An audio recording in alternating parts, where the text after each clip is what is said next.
Man, that sunset is gorgeous. Grill, patio, sunset. Hard to get better than that. Unless you're browsing Carvana's inventory while you soak it all in. Oh, burger time.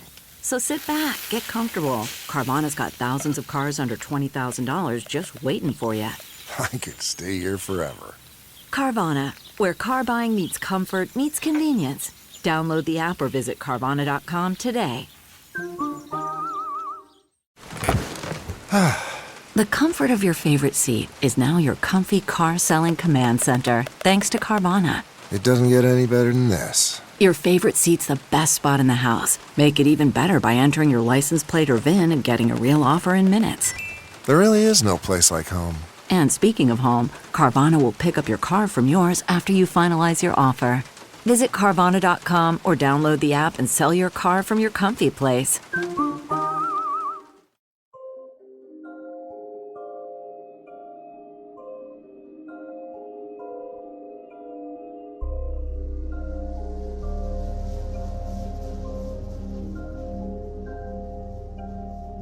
During the 1970s, the possibility of a global nuclear war was still treated as a very real threat. Both the US and Soviet Union were caught in a seemingly endless race of nuclear weapon proliferation. In the northern state of Minnesota, the US had constructed several bases that housed installations for the launch of nuclear ballistic missiles. In 1967, in the nearby state of Montana, it was reported that, after a dramatic encounter with a UFO, a number of nuclear missiles housed there had been made inoperable. The seeming interest of these unidentified phenomena in the nuclear weapons constructed by humans has been well documented in the countless sightings of UFOs around and above their facilities. In 1979, did a local sheriff's deputy possibly encounter one of the devices sent to observe the activities at a nearby military base housing nuclear-tipped missiles? What evidence left several investigators unable to suggest an earthly explanation for the physical damage left to the deputy's vehicle? This case file joined the theorists as they tell you a thing or two about a thing or two, you betcha, in the Val Johnson Incident.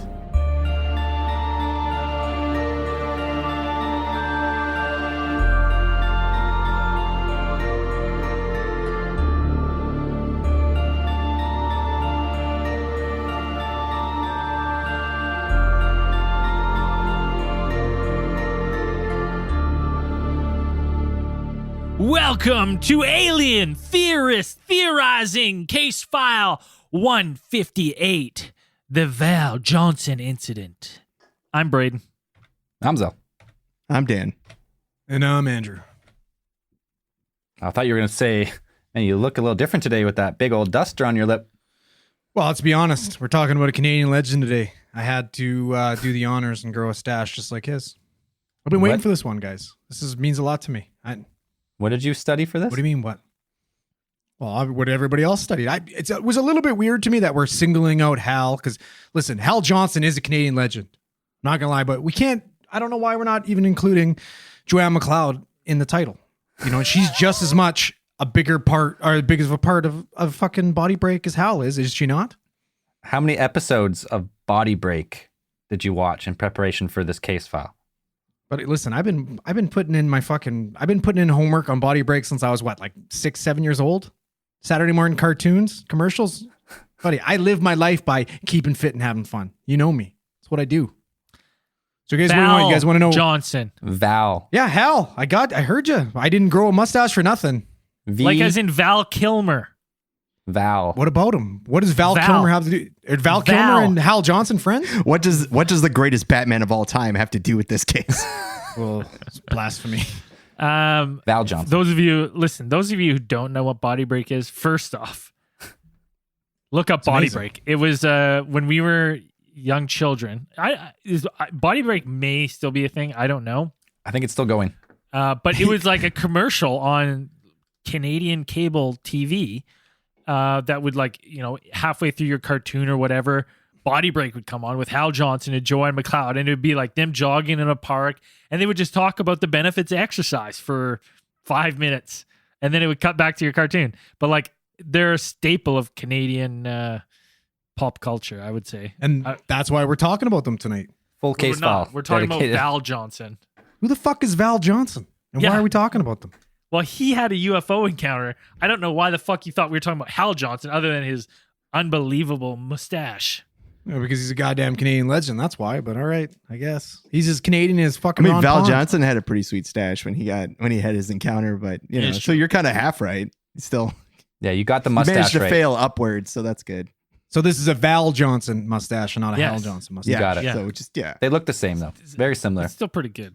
And you know what? Minnesota is pretty much Canada anyway, right? yeah, it's American Canada. It's American it's Canada. Southern Canada. Yeah, Southern Canada. It's you know what we never talked about either, and we're getting close to it. Two things actually I want to talk about before we get into the Val Johnson incident. One is, are we going to grow? Are we going to do some sort of? We should do something for Movember this year. We never have done it, but now that we're live streaming, we could do something. Are we going no shave November and just grow beards and then shave them into something funny for the first live stream of December?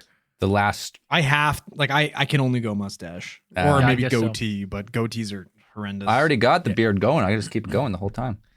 Well, yeah, I'm going to cheat too. Obviously, I'm going to start mine right now.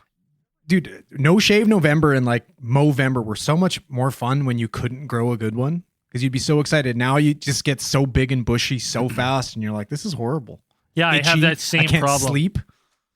You don't? No, dude, it would take me 6 months to grow what you grow in 20 days. That's true. That this was just over 2 weeks. You know how long I've been growing this? Like 4 months. Fucking crazy. I don't think I've ever seen you I don't know, shave. man. Maybe you can hit puberty soon. This might be different. It'll be good. Anyways, let's talk about what we're going to do for No Shave November and possibly maybe a sober October and after hours. But tonight, let's talk about the Val Johnson UFO incident back in 1979. So 1979 in northwestern Minnesota, you have Marshall County Sheriff's Department Deputy Val Johnson. He was driving on, I think it's Highway 220. Yeah, 220. So he's driving on State Highway 220, heading west, I believe.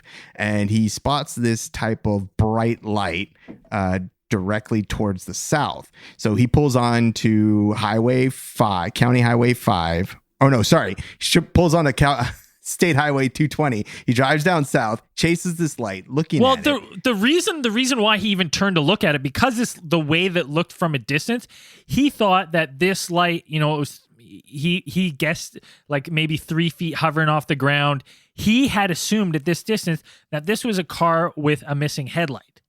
So I think that's what piqued his interest as an officer, because he's probably like, I'm gonna go let this guy know he's got a light out. So we got a hooligan over here driving around with one headlight. You guy's a padiddle just driving around. We better get him quick. So that's why, like, right away, that's what struck me. I know, like, it doesn't. He never actually says that, but to me, I'm like, okay, he's an officer. He sees something that he right now is assuming is, he said it. He thought it was something with one headlight. So it makes sense to me that he was going to go approach it to either write a citation or pull them over. He's got his ticket book ready. All Yeah. right. Yeah, Val is the law. Yeah. Like, that guy doesn't fuck around. He saw that fucking single he's highlight? fucking Judge Dredd of Minnesota. He saw the one headlight and he just sitting in his car by himself. Judgment time. So Val Johnson spots this light. He goes barreling down south 220. It's said he got up to like 60, 70 miles per hour, about a mile, cruising after this thing. He described it as a type of bright light, but he said it had very defined edges. Like he wasn't really sure what it was. And it seemed to be hovering just a short, like very 3 to 4 feet above the ground. See, that's an interesting. I just wanted to stop right there for a quick second. When they said defined edges, in my head, I was picturing like, when you have those really good flashlights that you can push the head in and out and like get a really controlled beam, and then you can put it into like almost like a perfect square on the wall or whatever. When Yep. he says defined edges, is that what you guys pictured as well? Of like this light's at a distance, but it doesn't like blur like a headlight, where it's like there is, where you're looking at a headlight, it doesn't directed. really have an end. It's like a perfect square. Is that kind of what we're thinking? Like an actual, more of a spotlight rather than like a lamp. So like Yeah, a that's what I direct- was thinking like a in my head directed too. Like beam? it was very defined. Or like the light is contained like within a certain area, like you're Yeah. saying, like it's not like the light isn't like radiating out from it. It's just kind of just Yeah, glowing exactly. there. That's what I was thinking. Not gonna lie, I didn't put that much thought into it, but yeah, that makes sense. That's what I was, because I was like, what does that mean? Clean edges on the light is like, is that what the picture you guys got painted for you as well? It's the only picture I'm seeing now. Okay. Yeah. Bob Ross, that shit. That's all I can Yeah. see. Thank you. Mental Bob You're Ross. welcome. Yeah. So now Val Johnson is barreling towards this light, trying to figure out what it is, doesn't know. Upon approaching it or getting near to this object, he remembers just having light fill his car, like just completely white out everything. He remembers the last thing that he remembers hearing before waking up after this event was the car braking, but he said that he didn't remember pushing the brakes on the car. He remembers the sound of glass cracking. And then after that, he woke up with his car off the side of the road in a ditch with various signs of damage to the vehicle. It was really, what stood out to me was the fact that how he described the light actually being in the car with him. Right. You know what I mean? Like Yeah. he's like, it was no longer just like outside, it was in the car with me, which was kind of bizarre. And he also before he crashed, he said that he had accelerated up to 65 miles per hour, which in what's that normal, like 100 kilometers an hour? Normal. What's that normal? What's in real world measurements? That's like 110 kilometers an hour. Like he's clipping pretty good. So the fact that he even walks away from fucking blacking out driving that speed is phenomenal. The second thing is when he described that light, he said it was like a mile down the road, and then in an instant, at the speed of light, this light was now in the car with him, like enveloped the car. Did he say that he like, when the light was coming, he like fucking gunned it?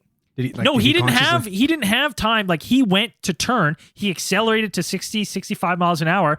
And then the next thing he knew, the light was all of a sudden, boom, it's in the car, like instant. Like he didn't have time to react. It was just enveloped Right. the car. They drew a sketch of the actual, like after they made the incident report, after Val had called this in, showing that like you can actually look up this area, where it is. It's on Street Views on Google if you want to. And it's just a long stretch of road with like a little tree line. And he said that there's a tree line about a mile from where the car stopped, or where he remembers, being on the road. And he said that the light traveled, like it was just near those trees. And then as he was accelerating toward it, it just jumped towards him, like instantaneously, like moved towards him and then whited out the car. Next thing he knows, he wakes up, the car in a ditch with signs of damage, all over the car, really. Yeah, it looks like from the pictures, it looks like he was going down the highway and then the light came towards him. He probably slammed on the brakes and swerved to get out of the way, because in the pictures of the scene, the car is like perpendicular to the road, half in the ditch. And there's a couple pictures, but it's pretty old. So I don't know. Let's put them up here and see if we can go through it here. Well, and not only that, like the other thing that the car was said to have traveled 950 feet is what I read. But the skid mark, there was only like 95 feet of skid marks.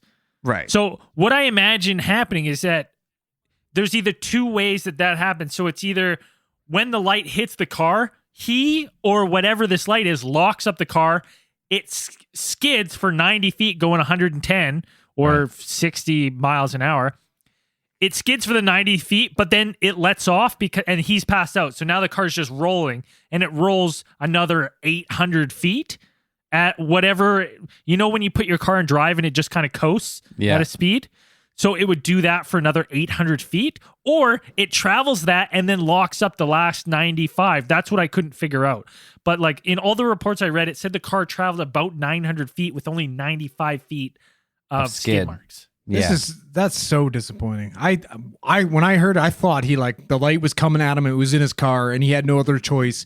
He fucking juiced the gas, like fucking mad at it, and was like chicken. scream. Oh, no, The not guy today. just fucking screams freedom and crashes into this light like fucking like a badass. But all right, I guess that's- The car he was driving, what is this, like a Ford LTD? Like Oh, that yeah. thing's a fucking tank. It's Yeah. probably, it was like the biggest sedan they had built. buddy, top of the in line, history. Thing was a fucking monster. Minnesota fucking classic, top of the line.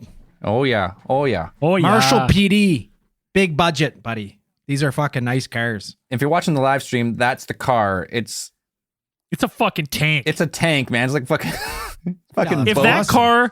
that car were to go head on with any car of today's time, it would explode that car. Yeah. Look, you This have so car? much, dude. You have so No, much. this car would drive right Oh, through, man, right through. your Honda. Like It would this, drive yeah. right through it. that's like you hear so many horror stories from like people who used to work emergency services back in the day because those were just nothing but fucking metal death machines. Yeah, Like I can tanks, imagine. like people just you get in a minor fender bender and you're decapitated.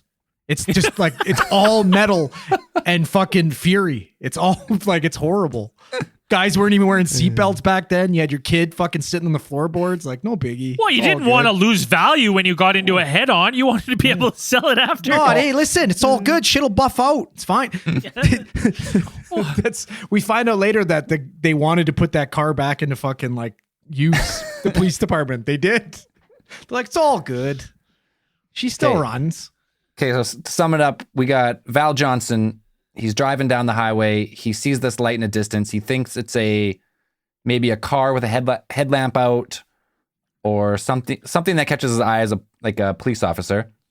Next thing he knows, the light is coming towards him at an unbelievable pace, and Then then he screams freedom and hits the fucking gas pedal and goes into the light.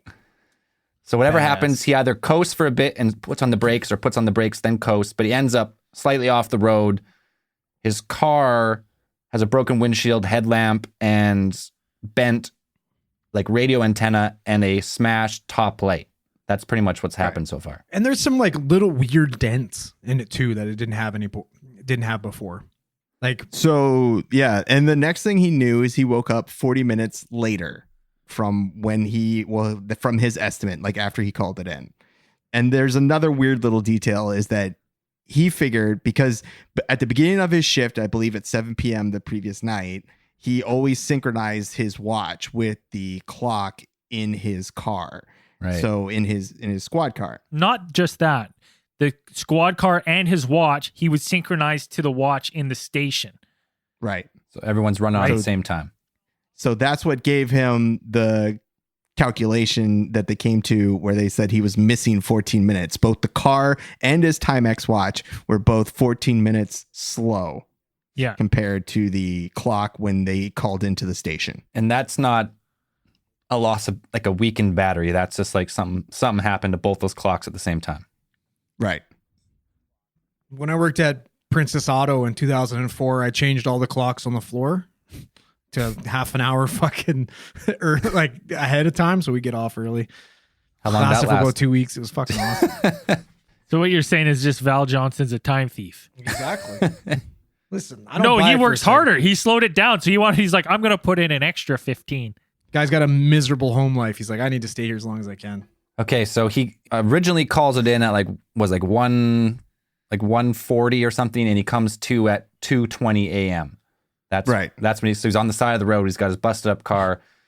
That's when he makes the call to dispatch.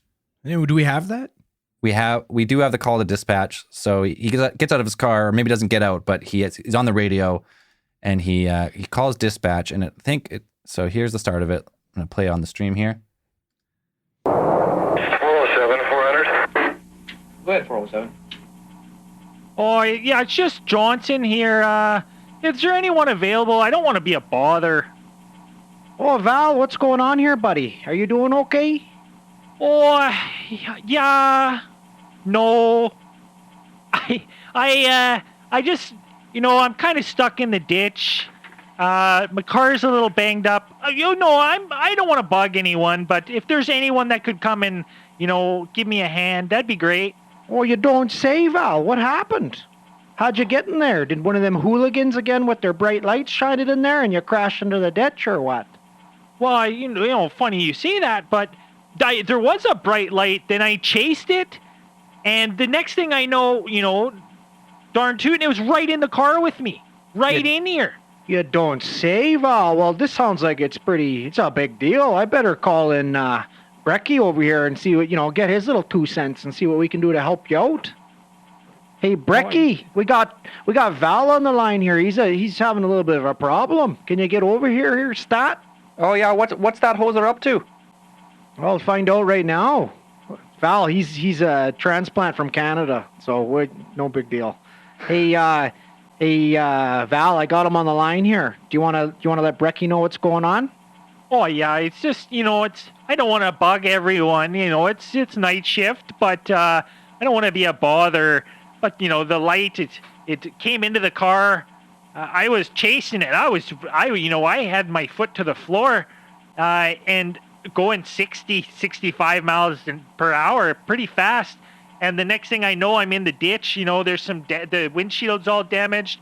It's from what I can feel, because I can't really see it.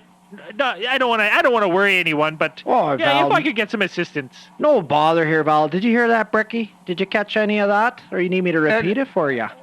What I hear is hey Val, did you have your lighter out again, smoking at 65 on the highway? How did you burn your eyes? I don't understand. I didn't tell you I burned my eyes, but that's a good guess. I burned my eyes. I can't see anything. What do you don't say? You can't see? Well, we better get Doolittle over here real quick if there's something that bad going on. Oh yeah, you got Val on that is on the radio on dispatch, yeah. Yeah, hey, Doolittle, Val, he's on the line here. You want to tell Doolittle what's going on? Oh, that do nothing? Oh, I'm just joshing. He's a good guy. I don't want to bug him, but I can't see. I burned my eyes. Whoa, wait a second here. You don't say. You darn tootin' blind over there, Val? What's going on? Oh, I'm not blind. I just can't see because my eyes are burned, I'm pretty sure. I'm not a big deal. I don't want to bug anyone. Maybe I'll just walk. Wait a second, Val. You mean your eyes are burned? You still got eyeballs? Oh, I got eyes. But they're burnt. Okay, well, we better dispatch Grand Forks Ambulance Service to get out to you there pronto ASAP, eh? Oh, don't bother them. Do nothing. What do you say, buddy? Should we call the ambulance service, or should we just put it in park and let him walk home?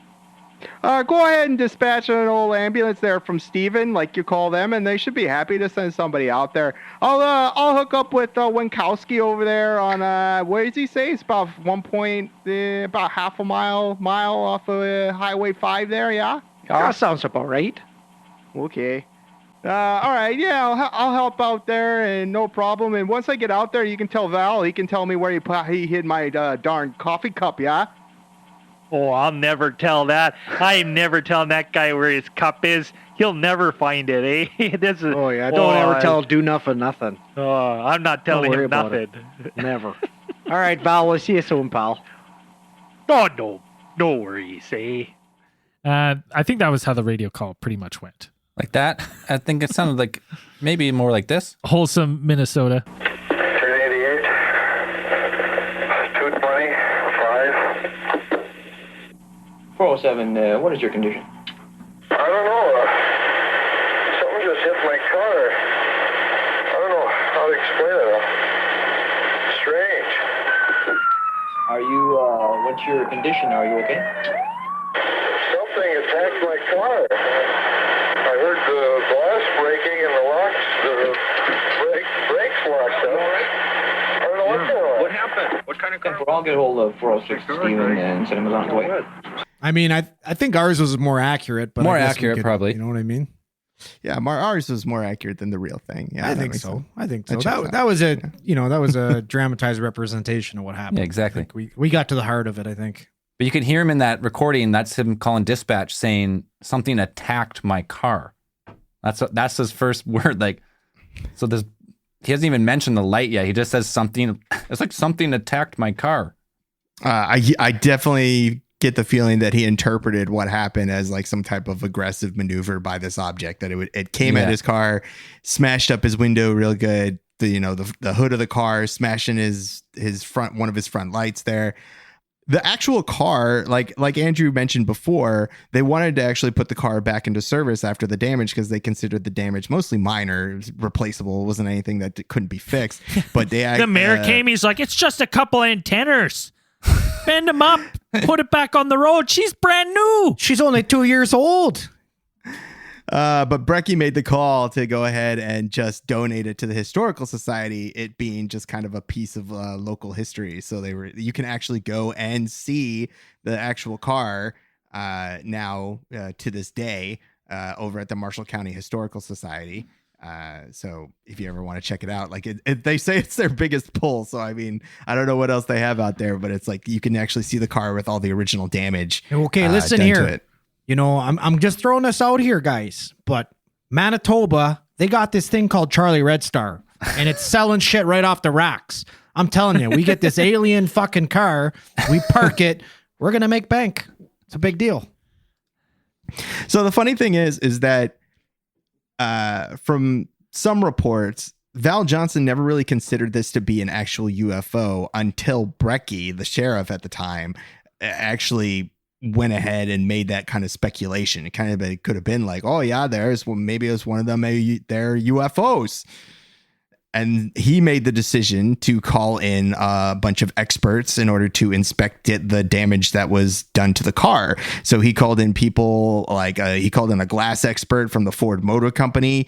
He called in a consultant in hyperspectral imagery from the Brainerd Laboratory. And he called in a guy named Alan Hendry, who's an actual ufologist who worked for the Center of UFO Studies out of Chicago. And they called in those people from Honeywell. And I was like, what the fuck? What do they do? And apparently their deal is clocks.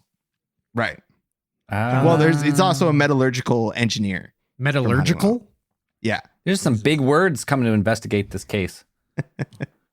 Yeah, it was like a full blown investigation of this thing. So you would have to, though. You would have to. Like, you have this guy, you don't know what's happened to him. He's got fucking burned eyes.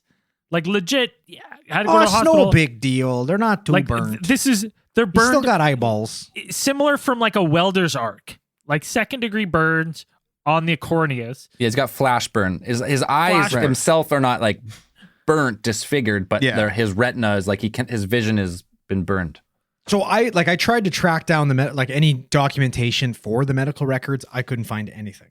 He had mild conjunctival irritation, is what they said.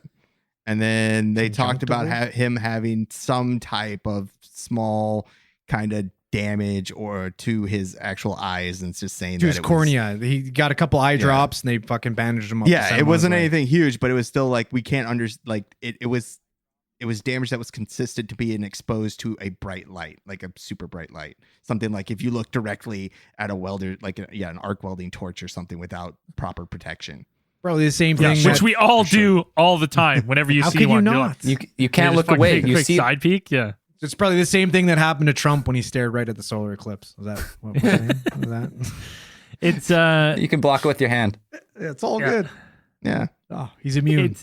It's wild because so you would have to he had real injuries, and he's saying this. You would have to be you would have to call in all the stops because. One, his radio transmission says attacked. He was attacked. That's what he said. Yeah. So if you just do nothing about this, you have an officer who needed medical assistance who's essentially run off the road. And he's saying that there was a light and I was attacked. Kudos to his higher ups for even taking it this far because they should. Had they just been oh, and then nothing was ever done about it, that would have been piss poor policing. Something happens to one of your fellow officers, you got to fucking figure out what the hell happened, because if this is someone or someone's out there doing this or targeting them, they got to figure it out. So, I was glad they called in the experts because it makes things even more interesting. Yeah, I'm glad you're glad. That's good. I am glad. I'm glad. Everyone's glad. That's better than a lot of cases because they did bring in an outside team to come investigate. Yeah, and they ran a shitload of tests on this car. Like they did everything they could possibly think of in order to try to determine what had actually caused the damage to the car. Think about the countless other situations that have happened like this in the past where they're like, fucking walk it off, bud. What are you up to? What do you mean, bright lights? Get fucked. Well, honestly, for every one of these cases, I'm sure there's a handful of cases where they're just like, he's fucking crazy. Fucking drove off the road. Shit. Idiot. Yeah. Right? Like, without a doubt. Yeah, I think Val Johnson's background definitely contributed to the amount of attention that this drew from his superior, Sheriff Brecky at the time, because Val was not known as a person who was like a big practical joker. It was pretty much like the worst thing they figured that he would do would maybe hide your coffee cup. So he's not the kind of person to run big pranks or commit to a giant hoax of something to this magnitude. So I don't know, when I watch the interviews with him and stuff, he just seems about the most like wholesome Midwestern guy you could possibly imagine. Like the guy is just straight up, just you're straight out of Fargo. Like you don't say. Oh yeah. Oh yeah. Seems like a really just wholesome guy. So let's go through the damage here of that was actually on the car. Yeah. So we had on the hood, little dents on the hood. We had a shattered windshield on the driver's side with what looks to be 3 or 4 impact points. I wouldn't say shattered. The big thing with the windshield is what we call it is spider webbing. And that's usually indicative of contact from the head. So if you would make, you know what I mean? You get in an accident, your head hits the windshield, it causes spider webbing. So like when we go to an accident, that's one thing we look for. Right. But the weird thing about this one is it's so fucking low. There's no way his head made contact with that area of the windshield. And Not he a doesn't chance. have any injuries consistent with that. Right. No reported issues. Like he would have had some fucking hematoma if he had smacked the windshield. But his head couldn't have hit that spot. Yeah, physical injuries they recorded. Like he had a lump on his head, but he didn't have any serious injuries after the crash or after the incident. The actual expert that was dispatched from the Ford Motor Company to examine the windshield damage, he went over the materials for several days, and he made a conclusion that he said that these crack patterns and the apparent sequence of the fractures seem to be due to both inward and outward forces acting almost simultaneously. Those are his words. And he said it was as if like pressure, not something impact, but like something had pressed onto the windshield and continued to press until there was enough pressure that it cracked the windshield. Yeah. That's what he said, which is like, you how do you get that? You can't get, how like, do you get that? Like if you hit an animal or something, it wouldn't produce the same type of crack pattern. Like it would be like a big impact, like central impact point, and then it would spider from there. Well, if you look at the actual damage, it's like it almost seems fairly low, like almost on the dashboard, and then it spiders up straight and like kind of goes off to the side. It doesn't seem like, I don't know, it doesn't seem like a impact. It's weird though, because when you look at the rest of the damage, right? So you have the damage to the windshield, and then the antennas are broken, and the antenna on the back are broken. So it does kind of seem like, you know what I mean? He did hit something, and it rolled up onto the fucking roof and back down onto the fucking back of the car. Yeah, but you know what? I will disagree. I will disagree because the antennas aren't broken.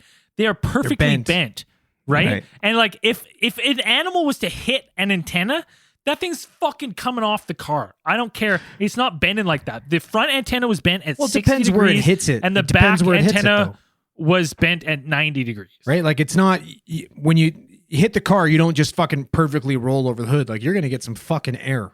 All right, here's the thing. The other thing is that this expert, he determined that, you know, someone wouldn't have done that. So he said like no one walked up and bent these because of the amount of bugs still on the antennas. So anyone that would have went and bent it or anything, the bugs would have come off. And I imagine that would have been the same if an impact. Like if a fucking deer or something hit those antennas, you think the rubbing would have knocked some of those bugs loose. Well, to the point where he was like, but like they already ruled out, they like the Ford guy said this was not, they did not hit an animal. There's no evidence to suggest that he hit an animal.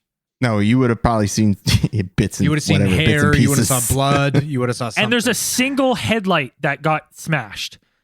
Just And the the- headlight itself. Well, and the one beside it, perfectly fine. Yeah. Perfectly fine. Which is fucking weird. Right. And again, the windshield, they're saying simultaneously as if something had hit the inside and outside at the exact same time. Like, it's just weird damage to a vehicle. So almost like, so he's driving down the road, a pressure, like the ball produces a pressure wave, which hits the screen, but he also maybe hits the screen a little bit with his head, maybe more on the top of the windshield, not at the bottom. And that stops it from, because it seems weird that it doesn't actually, like, it spiders, but it doesn't shatter.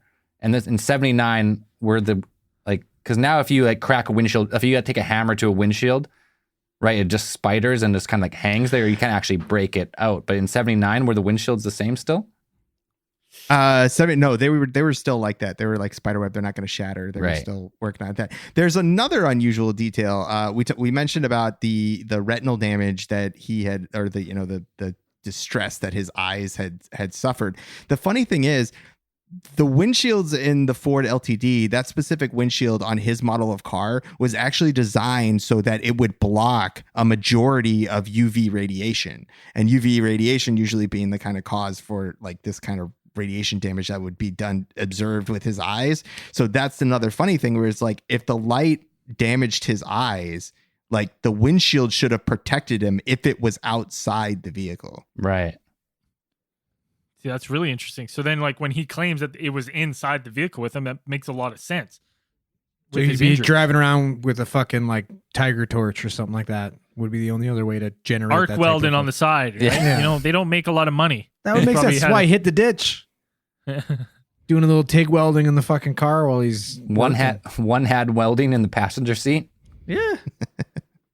So one of the other theories is that they kind of put for is that, which is kind of far out there, but they thought that perhaps some of the damage that was done to the antennas, the way that the antennas would break, they kind of had this theory that perhaps it was some type of electromagnetic force, and then that generated the type of like the force needed to bend these things. So what they did is, I learned about this today, was that every car, when they are stamped out, when the materials for that car are stamped out, they have a specific magnetic like fingerprint that you can kind of gauge at. So if you take an exact model of the same, exact same model of this, or, approximate same model of the same car, same year, same make and build, both of them should have similar like magnetic fingerprints. Right.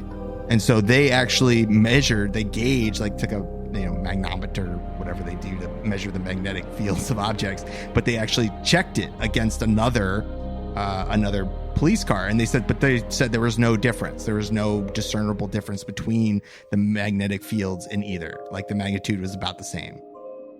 So that kind of rules out that. But I thought I was like, that's pretty cool that they went into that much detail to try to figure it out. Yeah, that is really cool. That's pretty much those are the main points of the story. Now, before we get into theories, let's take a quick beer break.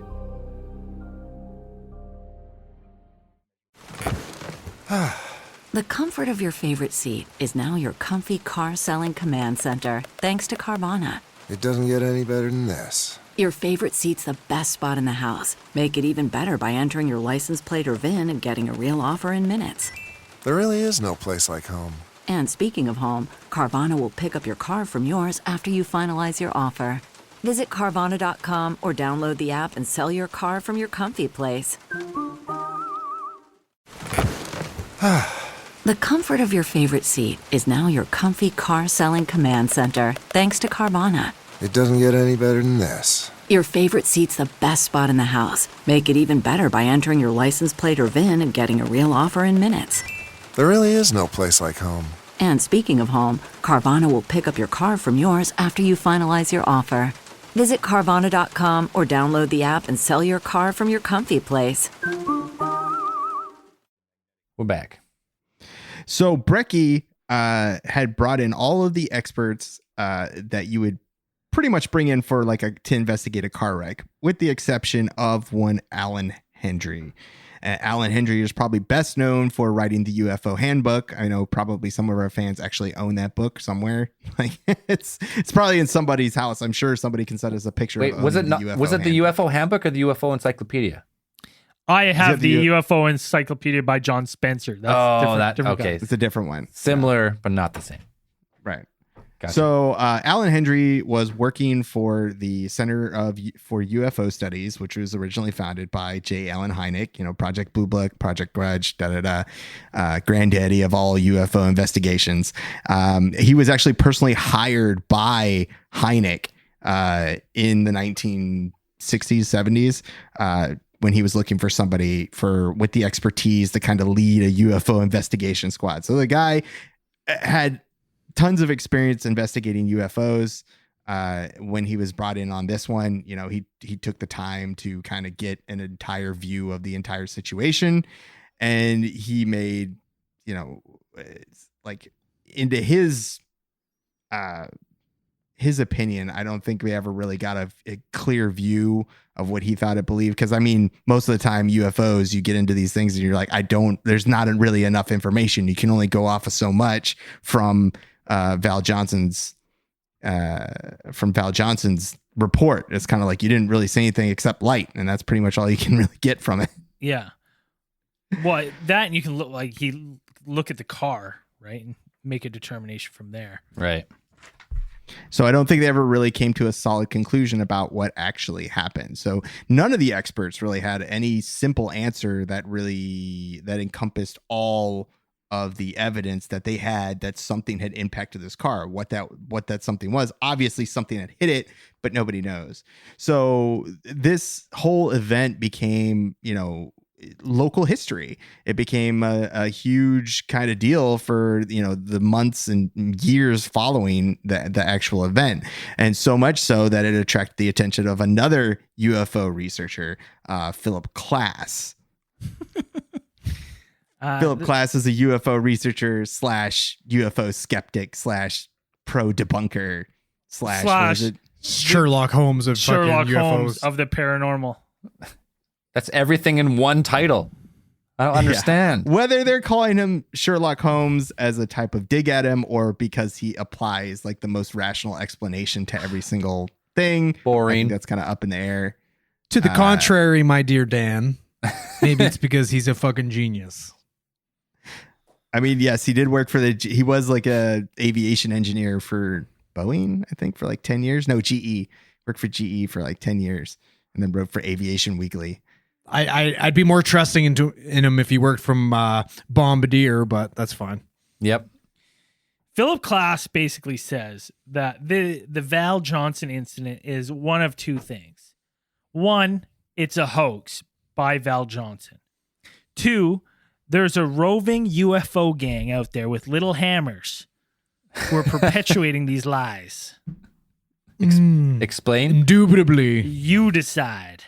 Wait. My good friends. I really picture him sitting there with like his pipe, taking a couple. Yeah. Is this the first episode of Cajun Justice, Canadian edition? Yeah. Good. It's either a hoax, my friends, or it's a tiny UFO gang with little hammers. I do declare that they had quite small hammers, in fact. Both to me, this is why I don't like Philip Klass's theories, because Dan pointed out pre-show that like Philip Klass was maybe being a little sarcastic when he said the UFO gang with tiny hammers. But to say that Val Johnson is perpetuating this hoax doesn't make sense either. I'm like, so explain how did he get this hoax? Like, explain to me. What do you mean? I don't How did he understand get that. this hoax? And Or why? Why? How did he do it? How did he perpetuate it? How did he get the flash burner? How did he crash? Yeah. In his book that he wrote, and he included the Val Johnson incident, he doesn't address why it is a hoax. Like he says his whole piece about UFO knots with tiny little hammers making damage in there. Anything Braden has to argue for this entire fucking case file is absolutely irrelevant as he takes pulls from his giant fucking mug of vodka orange juice. You can have fit a nothing small you have- man's skull inside this mug. Jesus Christ. Like, Yeah, Guy's trying to pretty like big state mug. some facts as he takes views of like this A&W fucking mug on steroids. Dude, it's here. it's a pretty big mug. It's ridiculous. You stole that from A&W for sure. 100%. That was No, a it's frost actually- mug at A&W. Oh, Steam Remember Whistle. those? Yeah, we bought Steam Whistle Brewing. Free plug. You know what, Andrew? Jealousy is not a good look on you. But this mustache is. Okay. Bringing it back. But there's no way, like, to say, like, if you can't tell me how he fucking did this hoax, be like, this is why it's a hoax. I found he had a TIG welder under the seat that he burned his own eyes after he crashed. Then I'm like, right? Okay, like, Philip Canadian Class was from Cajun Iowa. baby Like justice. he's not Cajun at all. He was from Iowa. Quashed. From Des Moines. as he crashed. And he quashed. But that's the thing. So, like, when you just say that, when you make that bold claim, and then your other solution that you offer is, well, maybe it's a tiny gang of UFO believers who want to make everyone else believe through violent force. So wait, he thinks that a gang of UFO believers blinded him in his car, making him swerve off the road, and then ran up to his car, pounded it with small hammers, and then burned his eyes with torches. Fucking Jacob, bend the antennas before we go. Yeah. Apparently, they had a fucking debate, and he debated that fucking argument, like in front of a fucking group of people. But here's the thing, though. Here's the thing. I get what Philip Class is doing. As a debunker, he's giving you two options. He's telling you you need to decide. This is either a hoax or it is this ridiculous. Why? It's not, why is he from Louisiana? He's Why? from Des I don't Moines. understand. I don't know. Is he not from Louisiana? No, he's from Des Moines, Iowa. Is that even how people from Louisiana speak? Is that not how people from Iowa speak? I don't know. I don't I've never know. been Iowa to either definitely places. don't speak like that. So, Either way. but what I'm saying is that he's doing this. He's doing this and saying this fucking ridiculous story, so that the people listening will go, "Oh, Val Johnson's fucking lying," because there's no way it was a gang and of these UFO believers with tiny hammers. That's unbelievable to me. So obviously it's a hoax. But I'm like, yeah, but you're not giving people the explanation of why it's a hoax. It's bullshit. Like he's a fucking asshole for doing that, in my opinion. The fact that he actually came up with that, like it was a group of people with small hammers, just seems he could have just left it I wide think he's open. doing it to be an asshole. I don't think he's being it to be seen. He's saying that to be an asshole. 100%. He wrote that in his book, but he was 100% being sarcastic. Like he was being sarcastic. So he's like, it's either a bunch of aliens and a UFO that get out with tiny hammers and smash these things, or it's a hoax. Like that's his thing. It could only be, it's two of those two things. things, but the hoax is the more logical, more rational choice, like 100% in that argument. Philip Class gives more fucking thought into his ridiculous tiny hammer scenario than he does into how the hoax is being perpetuated. Right. He just says that he just says that his conclusion is that it's a hoax, but he doesn't go on to explain how the hoax was perpetrated or kind of put forth any, supporting argument as to why or how he would do this. That's going to be my argument from now on with anything. Like when any of you guys like, oh, I wonder how this happened, I'm going to be like, well, it's either two things, my friends. It's either a hoax or it's a bunch of gangs with tiny little hammers. So you know what's happening here is Braden's finally found an accent that he can kind of do somewhat well, and he's just going back to the well constantly. No, that's his argument voice. I've got four. If you argue in the voice of a Louisiana lawyer, it obviously gives you more credibility. Like, I need to that's see you. science. I That's just picture you 100% in a science. full like boss hog outfit, all white, Yeah. dabbing your forehead with like a terry cloth. Yeah, he's got the bow tie, like the bolo tie. Yeah, it's perfect. Yeah, The more he drinks, the more he speaks like that. the more Cajun he becomes. That's what happens. It's fair. I got He's nothing. empty. He's empty. Or he's been bitten by a regaroo. Rougarou. Don't make eye Rougarou? contact. Huh? We've all been past the curse.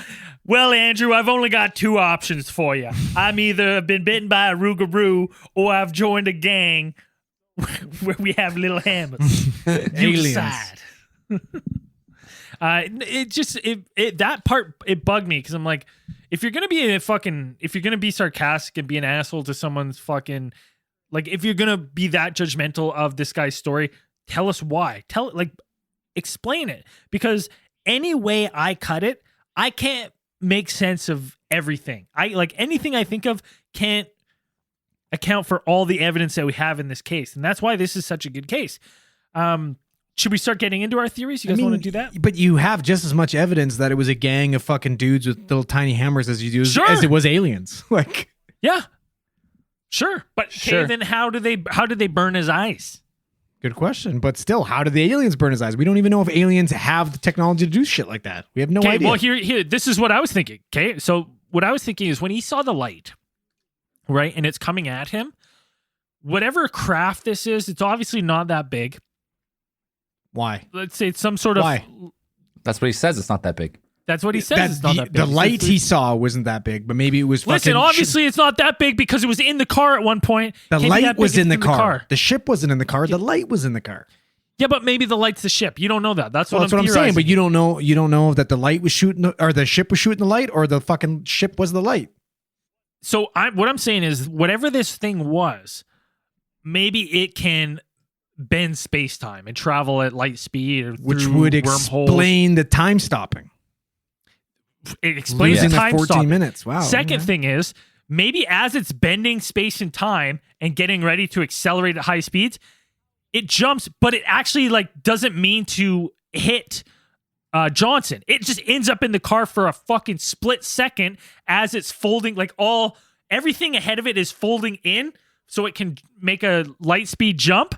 So for a moment in time, Johnson feels like this thing is in the car with him, but really it's this craft bending space-time. That's why you have these seemingly simultaneous outside impacts and inside impacts at the exact same time on the windshield. That's kind of where my head was going. But again, it doesn't account for everything. So you think I it don't was know a how small ship that was able to get inside, and that's why there was minimal I think damage it was on the inside? I think it was a probe. I think it was some sort of probe, maybe. Okay. Maybe. Right? Maybe about to go into fucking light speed. It seems about as likely as a gang with tiny hammers. I can buy that. I'd probably go along with Braden's line of reasoning, which I think that, folding space-time is a pretty well-known theoretical way of space travel. And if it was a probe, it might have been looking into, we've talked about it before, UFOs being spotted near certain bases that have nuclear weapons capability. Grand Forks Air Force Base is not far from where this incident took place. Grand Forks Air Force Base at the time was part of Strategic Air Control or Strategic Air Command in the United States. And they had just the year before they had nuclear tipped missiles deployed in their facilities. They had anti-ballistic missile systems installed, and they had nuclear capabilities ready to go just in case, since this would still be Cold War time. So if it was a probe, it might have been looking at Grand Forks Air Force Base, and then it kind of either traveled over that way, or he got caught in its time of space-time distortion when it, took off. Like, a good reason as any. I mean, for me, the biggest thing here, the weirdest thing in this whole thing, other than the fucking fact that he had burns apparently to his eyes, is the missing time. And bending time is the only thing that makes sense, other than him just fucking screwing the clocks on purpose. Right. I would have went with the magnetic. That was where my thinking was at first. It's we see if it was some sort of magnetic distortion, electromagnetic distortion, I would have went with that. But when they actually did take the time to do the readings on the magnetic footprint, and there's no obvious difference between that and a similar car if they're going off this magnetic footprint thing. If that's accurate, if that measurement is accurate, then it's then okay, well then that wouldn't explain the stop time. It's only thing then it's okay, maybe you're talking time space distortion, Which is that's the most bizarre part of this whole thing for me. is the time. Yeah, the fact that his watch and his car were both Both. missing the 14 minutes. Yeah, it's because if it's like, oh, it's just the watch was 14 minutes, like, okay, you could maybe chalk that up to like mechanical error, it was bad battery or whatever. But then when you sync them up every shift, that's like part of your routine, and then both. Well, we're taking clocks- his word for it. Yeah, well, if they really investigated this hard, would they not just? Well, here's the thing, though. Like, we're taking his word for it. But one of the big things that was a little bit weird to me, again, I know it wouldn't hold up in court, but he did refuse to take a polygraph. Yeah, I mean, But he also didn't want to make a big deal out of it. Like he wasn't, his kind of whole stance on his experience, like he's told in, multiple interviews, was always like, if you want to believe me, believe me. If you don't. Yeah, It's not a big deal. that's fine. What happened to me happened to me. He went on Good Morning America. He went on Once? He went on public television He went on around the world. 2 TV shows. Yeah, he went on 2 TV shows, right? So if he doesn't want to make a big deal out of it and he's avoiding to take the fucking polygraph, he wouldn't have went on Good Morning America. but here's the thing. He's never said, I saw UFOs. He's never said that. He's just said, I don't know what I saw. I've had a strange experience. And Yeah, that's fine. like, so why take a polygraph? Because they're going to say, hey, did this fucking actually happen? Did you see a bright shining light, or did maybe have a few fucking peach schnapps on your shift and crash your car into the fucking ditch? Did you have a couple road sodas? Yeah, a couple road sodas here, pal. We just want to know, Val. No biggie. But that's, you know what I mean? That, to me, that's a little bit fucking weird. Yeah, that's fine. But like, if he was drunk, But that's on the why job, this isn't available. This is why lie detector tests are good court things, because you're automatically biased. Once you ask somebody to take a polygraph test, it's not my prerogative to take a lie detector test.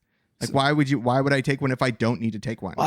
Nobody's in trouble. They just wanted him to take a fucking polygraph. He opted out. That was his choice. That's Right, fine. and so that makes But him guilty, or did I say it made him guilty? No, I'm just You saying. did. No, You said I it's didn't. I really just said weird. that's the weird part about it. He's willing to go on live TV and shit when you guys are saying he wants to keep this fucking low key and he's not trying to make a big Listen, deal about it. Have you ever thought about this though, Andrew? Maybe it wasn't the questions about the UFO he was worried about. Maybe it's the baseline questions of what's your name, Maybe it's not Val. Maybe it's Hal. right? Maybe he's lying about that. You know what? To me, it didn't bug me that much because I couldn't find a date. I couldn't find a date of when he refused to do the polygraph, and it sounded to me very quickly that he was not into being in the spotlight. Like after the initial appearances and stuff, he was very like, He didn't I continue. don't want How does that anything put to you in do the with this. Like, spotlight, though? I don't understand. Like, if you've got nothing to hide and you're like, fuck it, hook me up. I don't give a shit. I saw a bright shining light and my car hit the ditch. Big fucking deal. You know can what? ask I me all wouldn't- you want know about what, to that. be honest, I wouldn't take a lie detector test either because I know they're not accurate at all. Yeah, but it doesn't. Listen, like it is accurate. It's not 100% conclusive, but it does. It's measuring your blood pressure. It's measuring your pulse rate, and it's fucking the guy that's doing the test is trained on how to read people. yeah, okay, you You said can't that, argue that. fine, but you also said maybe he was just drunk and crashed his car. Was he not picked up by did paramedics not pick him up, or how did he get back from the scene? Like what Paramedics happened? picked No, him he up. went to the hospital. Yes, I mean, so paramedics if he was that drunk, Yeah, they would have. You don't have to do be you that think- drunk, but you got to remember too. Like maybe they're fucking being like, you know what? We know he had a couple pops. We're gonna fucking throw this under the rug. Paramedics, we don't have the ability to fucking breathalyze Yeah. somebody or run blood work. no, okay, I'm saying so he's drunk. Okay, Maybe he wasn't I'll drunk, bite. but maybe if he had a few drinks during his shift and that was enough for him to be like, "Fuck, I can't Okay, fucking say anything." when you have a few drinks, you can still operate stuff. You can still do stuff. What would make him swerve and crash and break the windshield burn the his light retinas. and Or burn maybe his the retinas? fact that he fucking just crashed his car in general. You know what I mean? What- Or even better, Andrew's theory number 1. Maybe he fucking, I know what you did last summer, Minnesota style.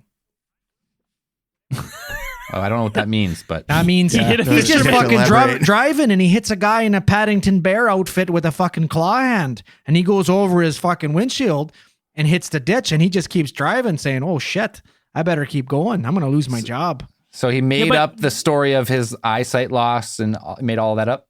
Yeah, got to lose it. He didn't want to lose his job. He didn't know what else to do. Now he's being haunted. Why do you think he keeps moving? Guy moved to Wisconsin. He's a mall Listen, cop now. Wouldn't that give him more reason not to go on TV then?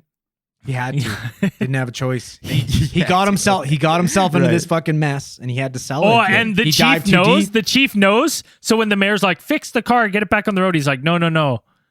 I'm gonna leave that as a reminder for Johnson." And that time he fucking killed that Paddington Bear. Yeah. See, the problem is that I have a twofold problem with this, a two-pronged problem with your theory that, like, I don't mind that he didn't take the polygraph. He's also never done hypnotic regression. He's just not. They didn't bring in Sprinkle? He's not into that. They didn't bring in Sprinkle, but like this guy went on to be a police chief, and then also found What happened create to him? another though? police department. Why isn't he police chief? Why did he lose his job as a police chief? Well, it doesn't say why he lost his job as a police chief, but whenever he was with the Oslo Police Department, when he was founding that, he got fired from there because of budgeting issues. Well, I guess he was the police chief there as well, because he even says once you're fired as police chief, you're unhireable. I don't know. I think there was more of a reason why he got fired.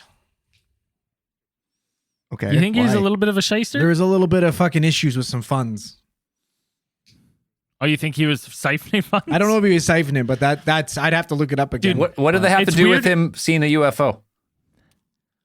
Was just going to character, I guess. Yeah, exactly. Yeah, if he were a shyster shuffling funds, wouldn't he have given him that would have given him more reason to like take advantage of the UFO thing? The Yeah, only he money never that he's takes ever made advantage. from the UFO thing was one unsolicited check. He didn't ask for it, but the National Enquirer sent it to him for having the UFO encounter of the year. Unless he That's killed the only money he a made Paddington Bear-looking fisherman and didn't want it to be keep getting brought up.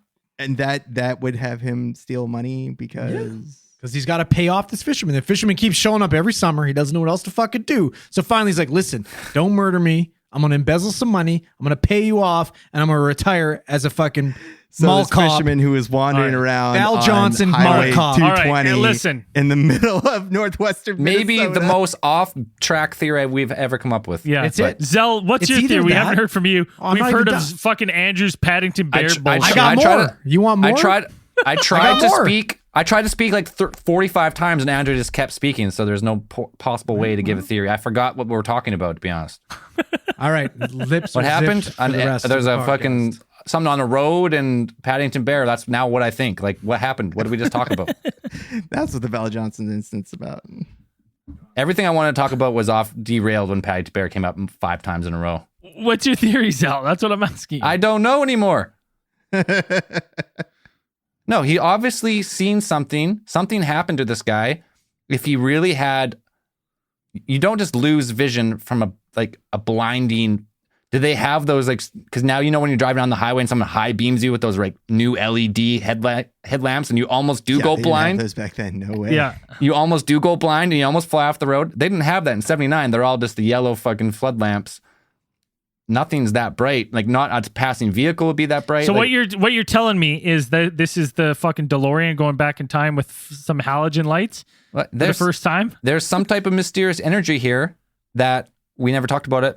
That sometimes when it comes up in UFOs is some type of ball lightning, which can travel through surface. Sometimes people claim, and can be. I mean, lightning is so bright. If you were to stare at a bolt of lightning, if it was consistent, it probably would blind you. It'd just be just like a spark. So if it wasn't some type of extraterrestrial ball, like orb, like drone or whatever you want to say, maybe it was a weather phenomenon, and he did, and but that doesn't. I guess that doesn't go for the dents on the hood though, and the broken windshield, unless he hit something in the ditch. Kind of, I don't know. Well, it doesn't really say that. The only other thing is, I guess we don't know a lot about ball lightning, but like from everything I read, it was a clear evening. So I don't know what the conditions need to be for ball lightning, It's got to be electricity. or if that could be yeah. if that can be a byproduct of like UFO or space travel or something. But like that would make sense for the burns. Maybe the battery car stopping, or the clocks both stopping simultaneously, but it doesn't. It just, I don't know about the dents on the hood. Maybe that's just old, and he Just could He chalk lied it up to about the that story. Yeah, maybe. Yeah, but you got all of the because for us it's like with the UFO things, it's usually you don't get these types of like physical damage to the car. You never really get, dents on the hood, broken windshields, broken headlamps, whatever. You don't really get that stuff. You get the stop time, you get the batteries going wonky or losing their charge or things like that, radios malfunctioning, turning on, turning off. You get the stuff that you would associate with electromagnetic phenomenon. And then, but for this case, it's really hard to find a solid theory that encompasses all of that explains all of the evidence that you have in front of you. You almost have like too much evidence to kind of go on it. So it's really weird because this is one of those cases, and this is one of the cases that's been kind of named as like one of the most convincing cases of UFOs or whatever. It's like he hit something. What he hit, we don't know, and all of this stuff that you have, there's no way. It's truly unexplainable because even the experts are like, I might be able to explain this, but this doesn't explain this because I see this and this and this, and we can't put them all together. There's no way to it. There might be a way to explain one or two, but not everything that together. So that's what makes this one like really interesting, Andrew, in my opinion. Andrew, bring your mic back in for a second here. I know you self-muted yourself. What's your other theory? Let's hear your other theory. He's got You more. ready for it?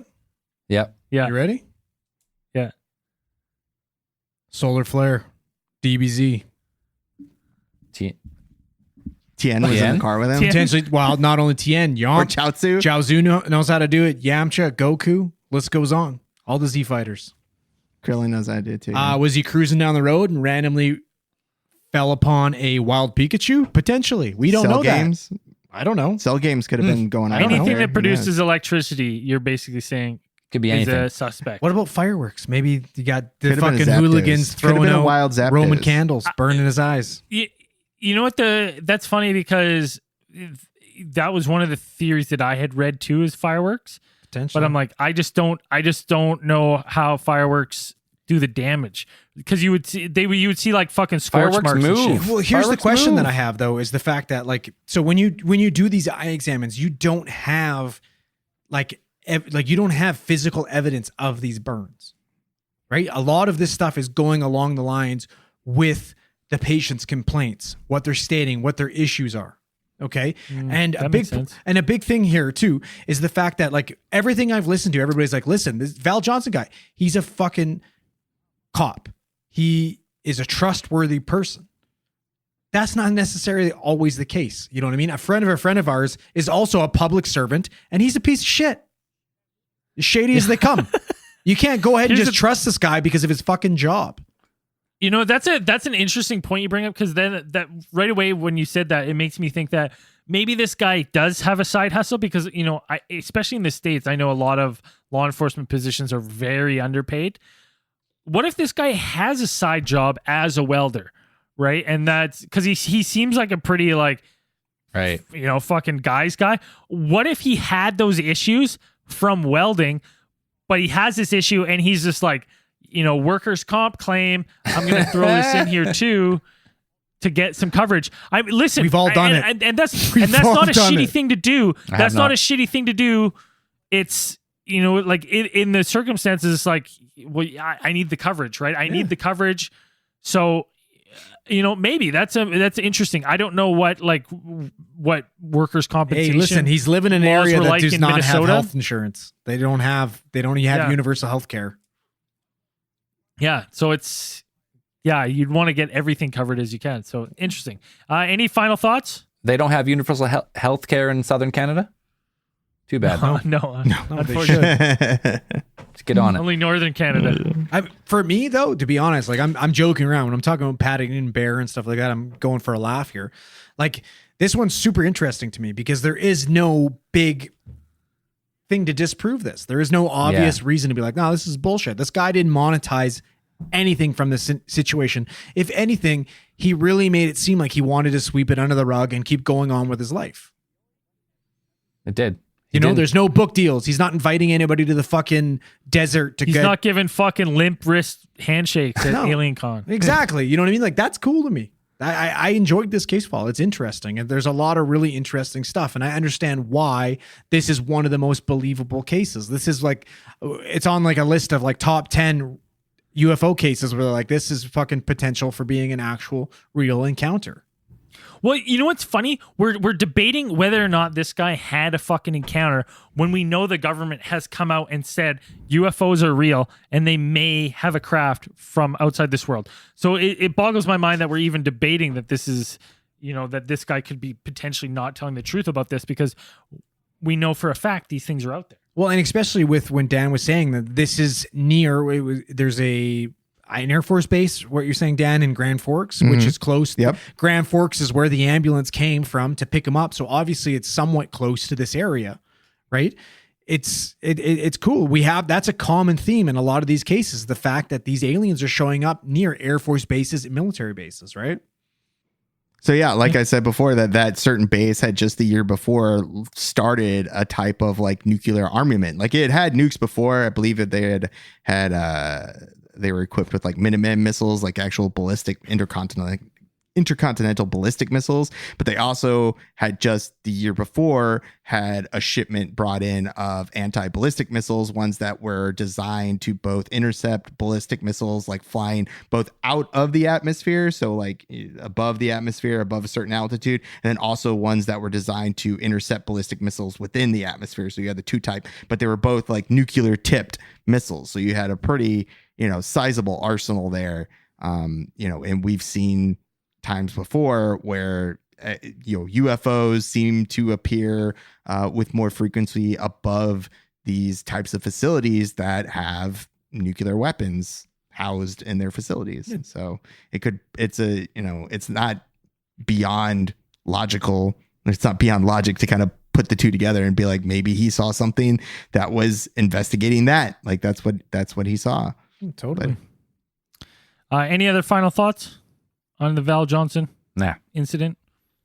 Nah. Why don't we get into a little bit of space news? This article is from Science Alert, sciencealert.com. We finally know how much radiation there is on the moon. It's not good. And it's not great news. It's bad. Basically cancer.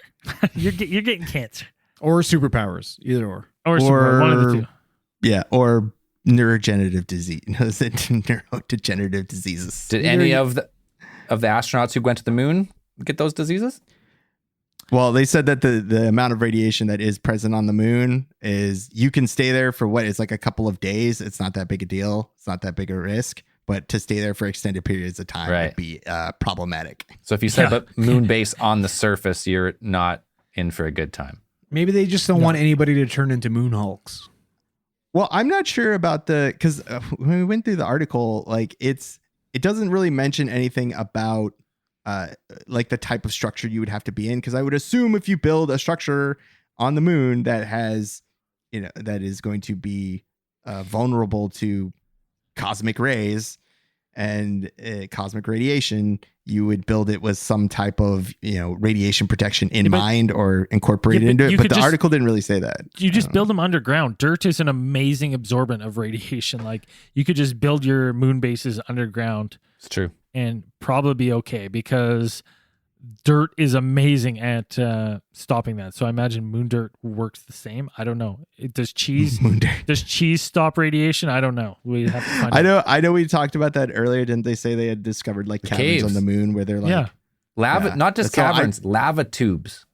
Ancient and lava I think they've tubes. talked about that as being a viable option in Mars as well, because they've talked about either building structures from what they call regolith or whatever, the Mars the dust. The Mars dust and the actual rock on Mars, because it absorbs all that radiation. But I think most of the time that either these like astro engineers are thinking about building stuff, I think they're most of their options are like build underground is probably the most viable option for constructing long-term settlements at this point anyways. Get out of the way. What else I got here? The elusive leak in the ISS has been narrowed down to 2 Russian modules. This was kind of weird because I had no idea. I knew we had the one like drill mark that was weird like a while ago, but the International Space Station has been leaking for over a year, and they just haven't been able to figure out from where. So they finally narrowed it down to where it is leaking, and they've got it down to 2 Russian modules. So they're gonna They're pretty sure it's coming from one of the 2 modules. One of them houses like the majority of the life support systems for the Russian part of the station, like the Russian half of the station, is contained within that. So it's like the oxygen generators and stuff like that. Then the other module they said is the one that's connected to the Soyuz spacecraft, which is basically their escape pod on the ISS. So they can't really test. The astronaut said, like, we can't do the tests that are necessary to find out where the oxygen is coming from without having to shut one of those. You have to like completely seal off one of those modules, and you can't seal off the life support module. And like, because of protocols, just in case there's an emergency, you can't seal off the life support module or the Soyuz spacecraft module, because if something happens, you have to be able to get to the Soyuz. You have to be able to get to the escape pod. Yeah. And there's only one escape pod, apparently. And now, is that the same pod that had the drill marks in it from last year? Or is that now gone? They said it was the same one. I don't know if it's the same one, but I know they closed that one. They fixed that. They found out where that leak was coming from, and they sealed it with like an epoxy sealant or something. They had to do on like an 8-hour spacewalk to do it. And then there's an interesting quote like near the bottom of that article where the Russian cosmonauts were saying that we know how it happened, but we're not going to tell you. Like, we know how it happened. We know what it is. I think the big theory, or the most popular theory, was some sort of like manufacturing defect, and it looked like somebody had tried to cover up the hole with paint during the manufacturing process. So somebody's going to the gulag. Someone's getting poisoned. Yep. See you later.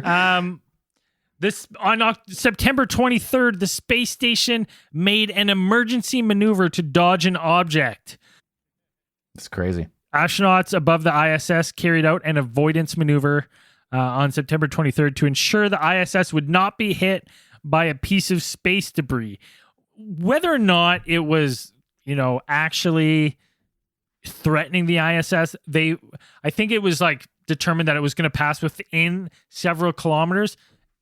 But just out of an abundance of caution, they decided to do some emergency maneuvers to make sure there was no chance of the debris striking the ISS, because that would be catastrophic. Just a tiny little pellet going to that speed would just destroy the shielding. Right. Or even smashing into one of the solar panels or things like that would cause like serious problems. So they've done, I think maneuvers like this are relatively common. Like they kind of do these like every, I don't know, like they said like 25 times in the last year or something. They've done like little course corrections to avoid, space junk. I wonder if it's an increasing thing, like just more debris, satellites falling out of orbit, and I don't know. Dude, just wait till one of them, it's only a matter of time before we have a fucking issue with 2 satellites colliding. Space is getting crowded. Getting crowded. We're putting 10,000 Starlink satellites up there. So how many are up there already? Probably that many. Could you imagine? I don't even want to put this fucking energy out here in 2020. I'm not even going to finish my thought. Recant the statement. I want to finish it just in case the prediction comes. I just want my super fast space internet. Could you imagine if Starlink and Elon Musk, who wants to like bring us into the future, his Starlink satellites cause a Kepler effect and render space like unreachable because of him? That would be we need to get into the space trash business. Yeah, that's what we need to do. I'll be a space trashman. Pretty sweet. Just flying around space with a large net. You would just play like you'd play like cosmic pool. You would just like shoot rocks at like stuff and like knock it out of orbit, so it just like burns up in the atmosphere. Yeah, 100%. All right, let's get into. Why don't we fire up the Randomatron? See if punch it in for fan stories. We haven't read a fan story in a while. Dial it in.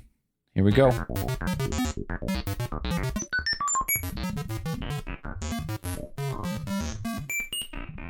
Fan submission. Fan story should be printing.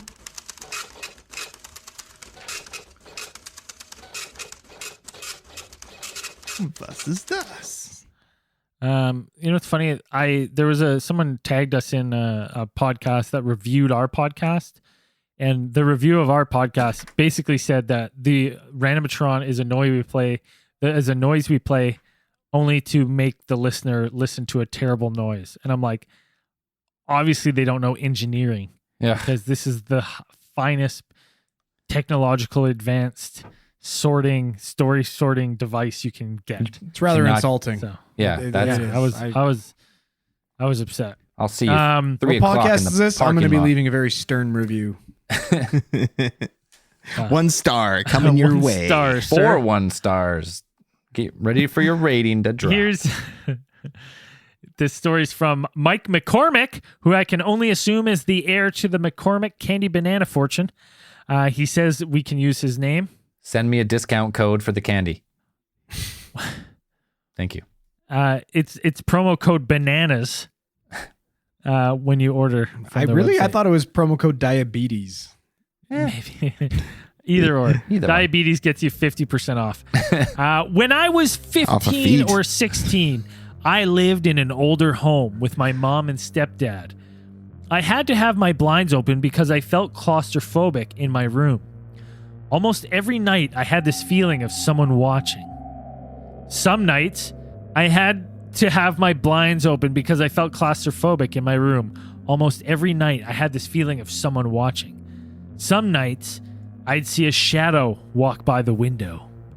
It always creeped me out, but I'd rather that feeling than feeling confined. One night, around 2 a.m., after everyone was sleeping, I let the 3 dogs out the back door. The back door was added after the house was built, and the door was slightly too big for the doorway, so it had to be forced open and shut. So I closed the door after letting them out. About 20 minutes later, I got up to let the dogs inside, and the door was wide open, and the dogs came inside. I didn't hear the door open, and the dogs never jumped on the doors, even when excited. A few weeks later, I was trying to sleep. I had grabbed a Coke before bed and left the empty can on the entertainment center beside my door, opposite of my room from my bed. I woke up to the sound of an empty can hitting my wall and rolling a little. I was slightly freaked out, so I did what I would have done as a kid and stayed under the blanket with my lights out and eyes shut, hoping whatever it was wouldn't bother me. I woke up with the Coke can where I had left it and no other can in the room. This bothered me enough that I finally asked my mom about these things. She told me that she didn't want to bother me, so she never told me about what's been going on around them. She was experiencing sleep paralysis and hearing a voice talk to her in her sleep. She mentioned that sometimes the masculine figure would place his hand on her shoulder while whispering to her. After a couple of months, my stepdad picked up a night job working as protection for clubs in Atlanta. One night, my mother and I were watching a movie.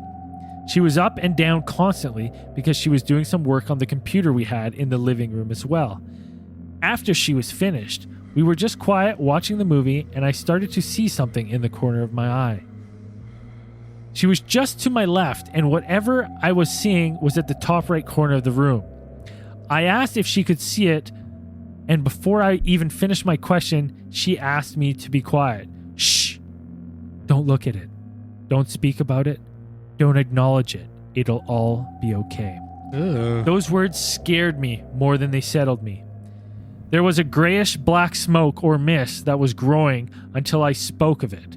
It stayed there, and our eyes stayed glued to the TV, just like my mom asked.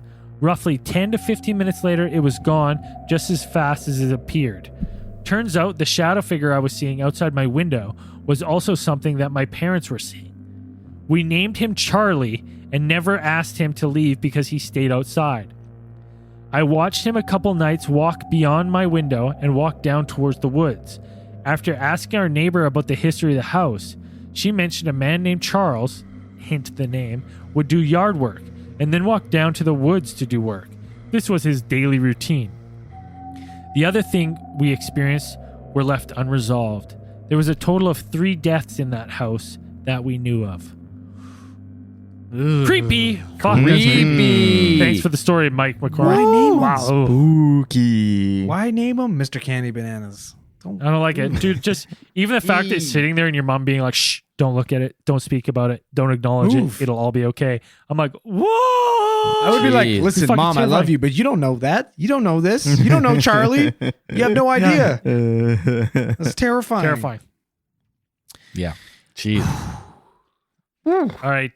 What else we got? Well, I think we should announce the Theorite of the Week. Theorite of the week. Is it me again? Of course. For the, How many times has Brayden had it? I don't know, 150 Twice. 150. in his mind. Every week. Brayden's always Theorite of the week. In his Every mind, week's always Braden's wins. week. This week, though, we're going to give it to Amber Jackson. Yeah. Social media star. Social media star, posting us all tons of over it. memes. I think she was the first person to send us the video of them recreating the first like mummy's voice box. Ugh. And it's just As they were mummifying it. Oh, yeah, my. whatever their voice, whatever shape their throat was in when they died, just produced a screaming. I mean, they would have been. I would have hoped they'd be dead. I had hoped they'd be dead, unless maybe they were mummified alive. I don't know. Oh, they should have got the squishy Chinese mummy. Mummy's Should've alive. Got her. Anyways, Amber Jackson, tons of memes, tons of posts, new Patreon supporter, active on the Discord. You are this week's Theorite of the Week. Woo! Now, Yeah. Congrats. congratulations. We're going to read some new supporters, some more supporters of the show. If you have not got on our Patreon, get on there for early access to case files, after hours, bonus content, Dungeons and Dragons, whole bunch of stuff. Super fun, good times. Super fun, great times. Join the Discord And now, community. even better, you get your name read by Zell to this. So we talked about a while ago, making a little theme song for the announcements. I don't know how well this will turn out on the live stream, but in the edited version, it'll be a little better. Theorites supporting for the week of September 21st to 28th. We salute you. First pledge, Josh Borchett or Borchet or Borchert. I'm not sure. Michael Shay Coons. Cody Dixon went up to the top tier. We appreciate it. Eric Jackson Pomeroy. Dominic Bodkin. Polly Casares. Gavin Jarode. Eric Smith. Tyler Shimko. Taylor. Amber Jackson. James Collar. Joseph Matta. And James Smith. Woo! That's the podcast for the week. Thanks, everyone. And keep those eyes on the skies. Keep fit, have fun. And don't forget, Alien Theorist Theorizing will be exclusive to Spotify starting October 16th. If you like the show, we'd love for you to follow us over to Spotify. Simple, quick, easy, free. It's just another podcast app, and they're just investing in the podcast to make it better. They don't control the show. It's still your boys. Just will be on Spotify only. We're really excited. If you're supporting on Patreon, nothing really changes except you only get the live version of the show, not the Spotify edit, but you still get all of our bonus stuff, and you can still listen to the feed on other podcast apps. So, we hope you join us October 16th over to Spotify. Follow your boys, follow your favorite show. We appreciate it.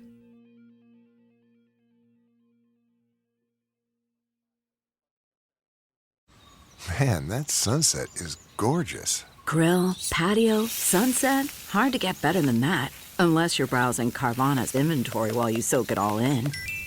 Oh, burger time. So sit back, get comfortable. Carvana's got thousands of cars under $20,000 just waiting for you.